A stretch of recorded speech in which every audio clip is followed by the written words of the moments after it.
রমজান মাস ইসলামের দৃষ্টিতে অত্যন্ত মর্যাদাপূর্ণ এবং পবিত্র একটি সময়। এই মাসেই মানবজাতির জন্য পথ নির্দেশক গ্রন্থ কুরআন নাজিল হওয়া শুরু হয়। কুরআনে বলা হয়েছে যে রমজান সেই মাস যাতে মানুষের জন্য হিদায়াত ও সত্য মিথ্যার পার্থক্যকারী হিসেবে কুরআন অবতীর্ণ হয়েছে। তাই রমজান শুধু রোজা রাখার মাস নয়, এটি আল্লাহর নির্দেশনা ও আধ্যাত্মিক শিক্ষা পাওয়ার বিশেষ সময়।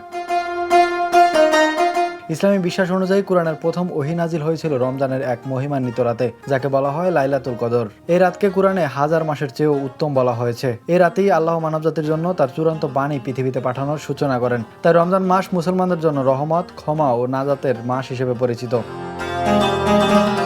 প্রথম ওহী নাজিল হয়েছিল মহানবী হযরত মুহাম্মদ সাল্লাল্লাহু আলাইহি সাল্লামের উপর, যখন তিনি মক্কার কাছে অবস্থিত হীরা গুহায় ধ্যান করেছিলেন। সে সময় ফেরেশতা জিবরাইল আলাইহিস সালাম এসে তাকে প্রথম আয়াত পাঠ করেন, ইকরা বা পড়ো। এই ঘটনার মাধ্যমেই নবুয়তের সূচনা হয় এবং ধীরে ধীরে প্রায় 23 বছর ধরে কুরআন পূর্ণ অবতরণ সম্পূর্ণ হয়।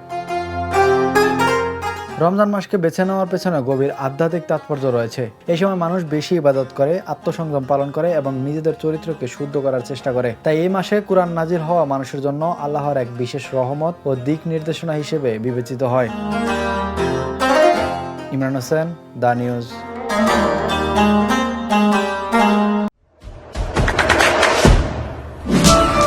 দেশে দেশে সবার সাথে দ্য নিউজ।